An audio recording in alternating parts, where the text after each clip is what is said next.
Look at any royal portrait.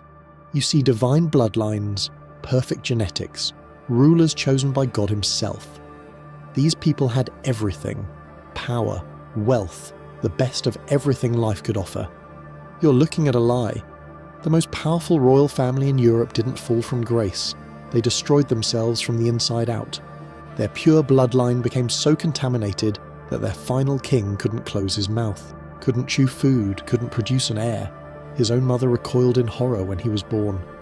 But before Charles II of Spain became a medical impossibility, before his jaw protruded so far he drooled constantly, before his body failed at every basic function, he was heir to the greatest empire on earth. This is one of the only documented cases in history where we can see exactly what happens when humans push genetics past the breaking point. Modern scientists who analysed his DNA found something that shouldn't be possible. He was more inbred than if his parents were siblings. What you're about to see is both tragic and terrifying. It's the story of how the most powerful dynasty in the world turned their own bodies into a biological nightmare. Let me take you back to November 6th, 1661, to a dimly lit chamber in the royal palace of Madrid. The midwives have just delivered the heir to the Spanish throne, and something is terribly wrong. The baby's head is grotesquely large, his breathing laboured. But here's what the history books don't tell you. His own mother, Queen Mariana, reportedly shuddered at the sight of him and refused to nurse her own child. This wasn't maternal cruelty. This was instinctive horror. You see, Queen Mariana wasn't just Charles's mother, she was also his cousin and his aunt. How is that possible? Because his father, Philip IV, had married his own niece.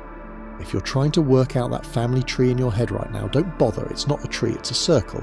But to understand how we got to this moment, to understand how a baby could be born so genetically compromised that his own mother recoiled, we need to go back further. Way back to when the Habsburg dynasty first discovered the dark magic of keeping power in the family, literally. The Habsburgs had a saying, "Let others wage war, you, happy Austria, marry." It sounds romantic until you realise they meant marrying each other. For almost 200 years, the Spanish branch of the Habsburg family had been marrying cousins, uncles, wedding nieces, and in some cases double first cousins uniting in matrimony. They called it maintaining the purity of blood. Scientists now call it genetic suicide. Here's a number that will blow your mind. Over 80% of Spanish Habsburg marriages were between close relatives. Not distant cousins you might meet at a family reunion. We're talking about people who shared grandparents, or in some cases, parents. By the time Charles II was born, all 8 of his great-grandparents descended from the same couple, Philip I and Joanna of Castile, every single one. Modern genetic analysis has calculated Charles's inbreeding coefficient. That's the percentage of his genes that were identical copies from common ancestors, at 0.254. To put that in perspective, children of brother-sister incest have an inbreeding coefficient of 0.25. Charles II was more inbred than a child of siblings, but numbers don't capture the human cost. Let me paint you a picture of what this meant for a living, breathing child. Baby Charles couldn't suckle properly. His mouth was already showing signs of deformity. His skull bones hadn't fused properly, leaving his head misshapen and swollen. The court physicians noted he had a weak suck and struggled to feed. In an era before formula, this was life-threatening. The wet nurses hired to feed him reported something disturbing. The infant rarely cried, not because he was content, but because he seemed to lack the energy. He would lie there, pale and still, his oversized head lolling to one side, his breathing shallow and raspy. The physicians, the best in Spain, were baffled. They'd never seen an infant so fundamentally broken. As months turned to years, the true extent of Charles's condition began to reveal itself. And this is where the story gets truly disturbing. At age 4 years old, Charles still couldn't walk. Not wouldn't, couldn't.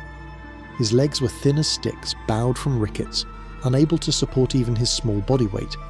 Servants carried him everywhere in specially designed chairs. The future King of Spain had to be carried like an infant. But wait, it gets worse. At 4 years old, Charles also couldn't speak, not a single word. His tongue, already showing signs of abnormal growth, filled his mouth. His jaw, that infamous Habsburg jaw, was already protruding. When he finally did speak his first words, sometime after his 4th birthday, they were slurred, wet, incomprehensible. The court chroniclers delicately noted that His Majesty's speech required interpretation. Let me describe what they meant by that. Charles's tongue was so enlarged that it constantly protruded from his mouth. His lower jaw jutted out so severely that his lips couldn't close. This meant that when he attempted to speak, saliva would pour from his mouth. Royal attendants stood ready with silk cloths to constantly wipe the drool from the chin of the boy who would be king. The Habsburg jaw. If you've never seen it, imagine a normal human skull, then grab the lower jaw and pull it forward several inches. Now imagine that the upper jaw didn't grow to match. The result? A mouth that can never fully close, teeth that can never meet, a tongue with nowhere to properly rest. In portraits, artists tried to minimize it, painting Charles with his mouth slightly open as if caught mid-word. In reality, his mouth was always open because it couldn't physically close. Foreign ambassadors meeting the young prince for the first time often struggled to maintain their composure. One French diplomat's private letters described the shock. The prince's appearance defies description. His jaw protrudes so far that he appears to have 2 faces, one stacked in front of the other. When he attempts to eat, food falls from his mouth. When he speaks, one must stand back to avoid the spray. And eating. God, the eating. Charles couldn't chew. Think about that for a moment. Every meal, every day for his entire life, Charles II had to swallow his food whole like a pelican. His teeth, upper and lower, were separated by such a gap that they never met. Court dining became an exercise in creative cuisine. Meats had to be cut into tiny pieces, vegetables were pureed, bread was soaked in wine until it dissolved. The English ambassador Alexander Stanhope wrote one of the most visceral descriptions. His Catholic Majesty swallows all he eats whole, for his nether jaw stands so much out that his 2 rows of teeth cannot meet, to compensate which he has a prodigious stomach and swallows a whole lamb at 2 meals. But physical deformity was just the beginning.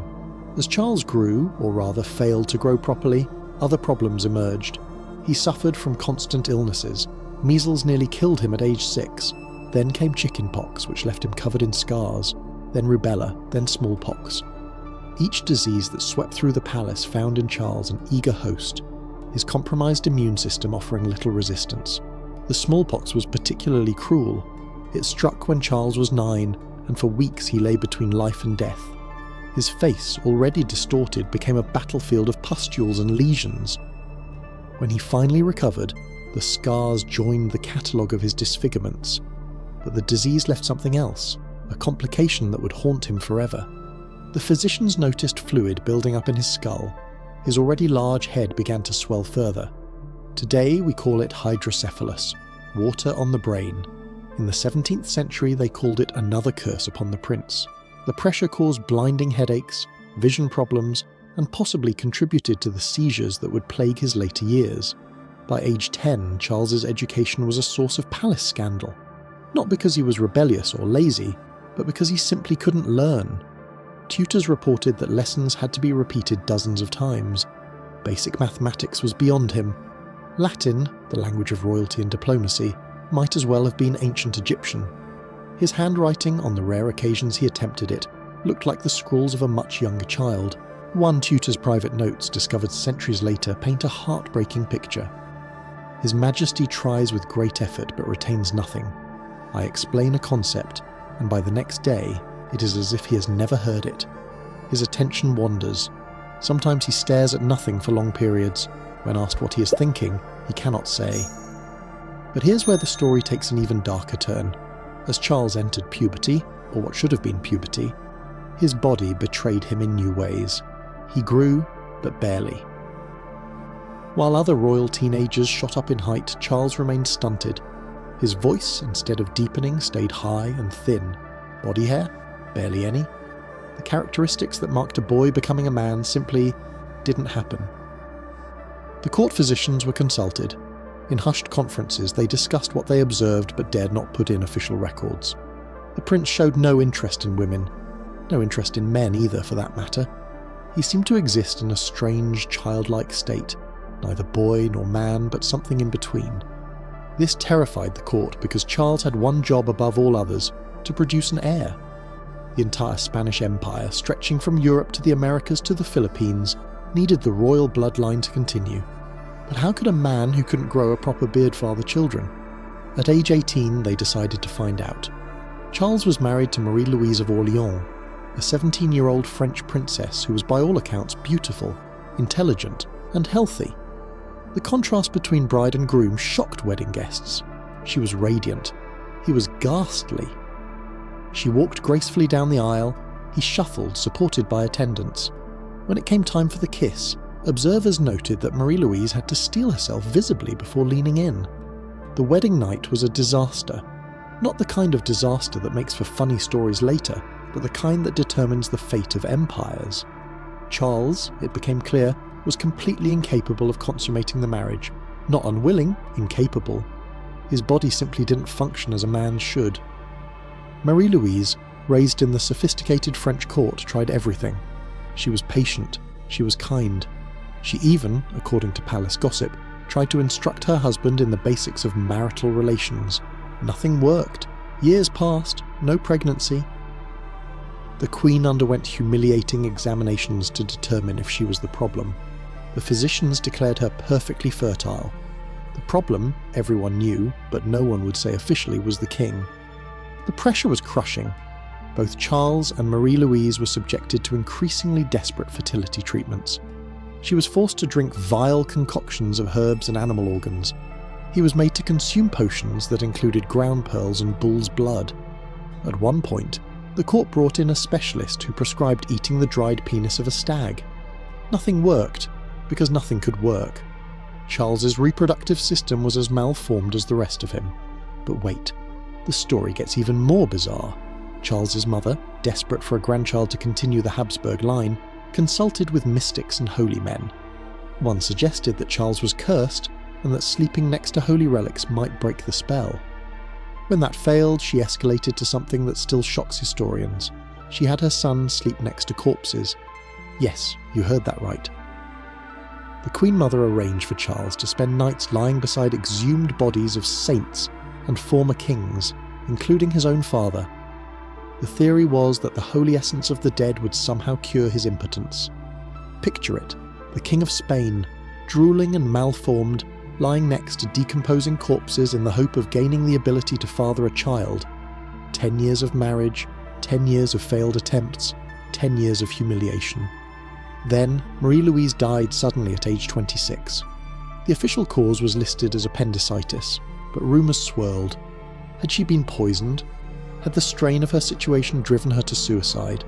We'll never know.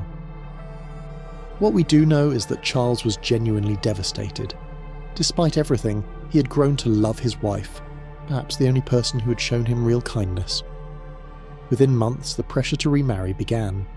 The council selected Maria Anna of Neuburg, a German princess from a famously fertile family.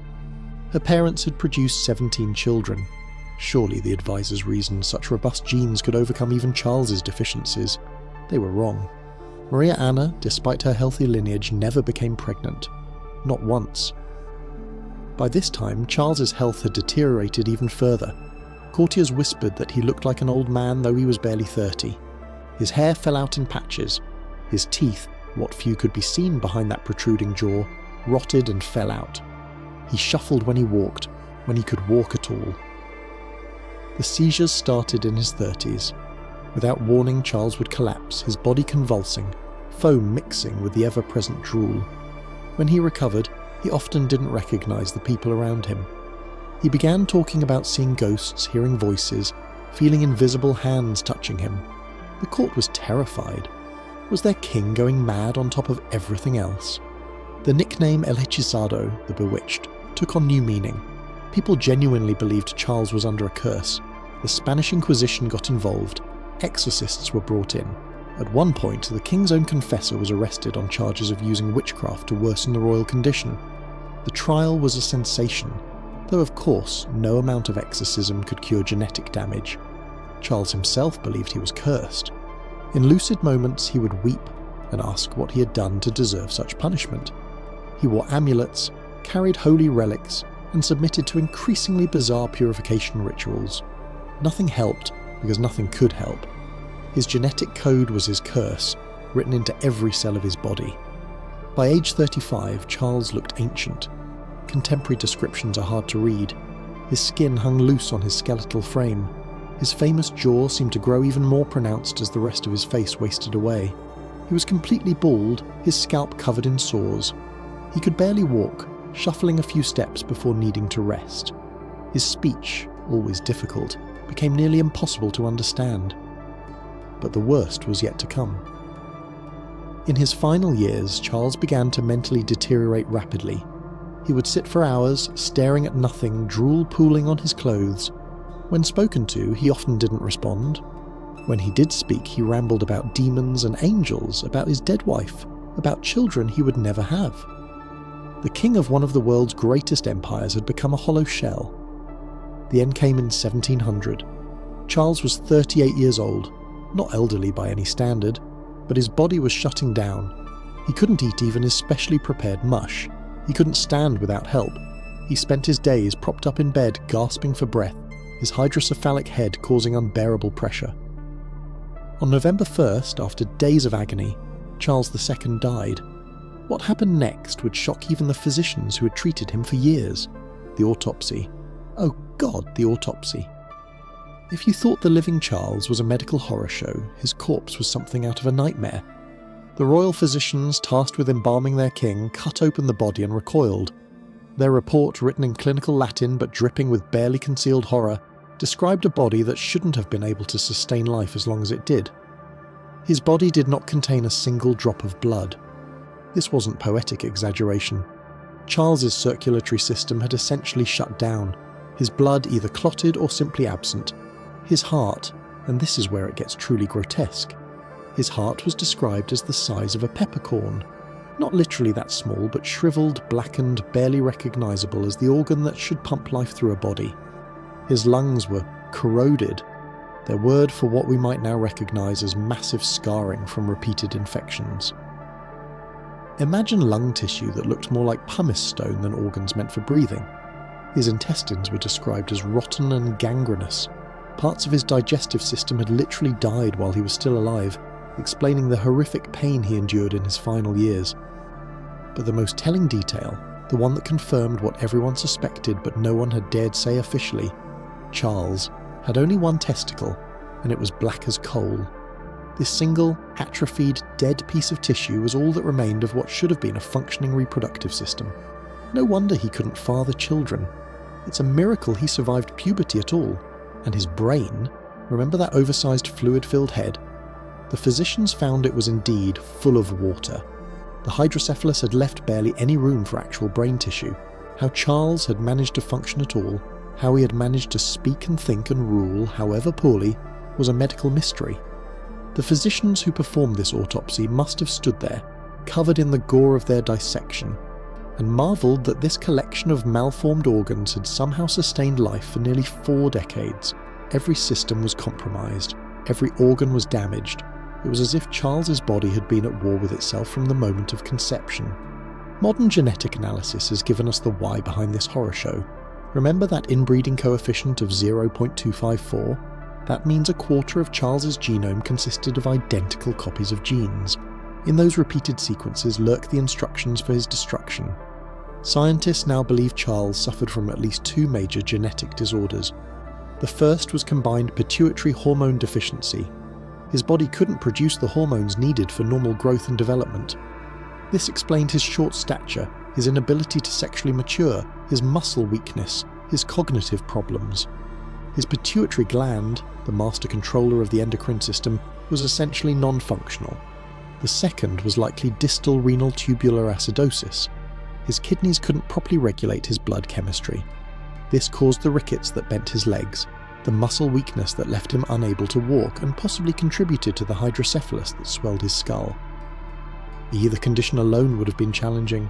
Together they created a cascade of failures throughout his body. Add in the Habsburg jaw, itself a genetic condition called mandibular prognathism, and you had a perfect storm of genetic disasters. Some researchers have proposed an even rarer possibility, a lysosomal storage disease called aspartyl glucosaminuria. Patients with this condition develop normally for their first few years, then begin showing delays. By adulthood, they have coarse facial features, intellectual disability, and shortened lifespans. The match with Charles's symptoms is eerily exact. But here's the truly horrifying part. Charles wasn't uniquely unlucky. He was the inevitable result of systematic inbreeding. Of the 34 children born to Spanish Habsburg monarchs, more than half died before age 10. The dynasty was literally breeding itself to death, and Charles was simply the final, most extreme example. When Charles died without an heir, it triggered the War of Spanish Succession, a conflict that would reshape Europe. The Spanish Empire, built over centuries, shattered because one man's body was too broken to produce a single child. The Habsburg line that had ruled Spain for nearly 200 years ended not with the assassination or a revolution, but with a king so inbred his own flesh betrayed him. The Bourbon dynasty that replaced the Habsburgs learned the lesson. While royal marriages remained political, the extreme inbreeding that created Charles II was never repeated. The nightmare of the Habsburg jaw, the horror of Charles's autopsy, the tragedy of a king who couldn't chew his own food, these became cautionary tales whispered in royal courts across Europe. Charles II remains in medical textbooks as the ultimate example of genetic collapse. Students studying genetics see his portrait and learn about inbreeding coefficients. His Habsburg jaw has become shorthand for the dangers of closed gene pools. In a strange way, his suffering contributed to our understanding of heredity and the importance of genetic diversity. But beyond the medical curiosity, beyond the political consequences, there was a human being. Charles II lived every day in a body that was failing him. He endured constant pain, humiliation, and the knowledge that he was failing in his most basic duty as king. He was mocked as the bewitched, when his only curse was his ancestry. In his final letter, dictated because he could no longer hold a pen, Charles wrote about hoping to find peace in death that had eluded him in life. For a man who had endured 4 decades of physical and mental anguish, who had been propped up on the throne like a grotesque puppet, death must have seemed like mercy. The portrait I mentioned at the beginning? It hangs now in the Museo del Prado in Madrid. Visitors pause before it, struck by the obvious deformities even the court painter couldn't fully hide. But now you know the truth behind that image. You know about the jaw that couldn't close, the tongue that couldn't fit, the body that couldn't function, the genome that had turned against itself. Charles II of Spain wasn't cursed by witches or demons. He was cursed by his own family tree, a tree so tangled it had become a noose. His story stands as perhaps history's starkest warning about the dangers of genetic isolation. In trying to keep power in the family, the Habsburgs destroyed their own bloodline. The next time you see a royal portrait, remember Charles II. Remember that behind the crowns and sceptres and royal grandeur, biology always has the final say. And sometimes, that final say is horrifying beyond imagination. If this story shocked you, hit that like button, because the algorithm, unlike royal bloodlines, rewards spreading the wealth. Drop a comment with your thoughts on which historical figure's hidden story you'd like me to uncover next. Subscribe for more suppressed historical truth that your textbooks definitely didn't cover. And remember, every time you share genetic diversity, somewhere a Habsburg ghost breathes a sigh of relief.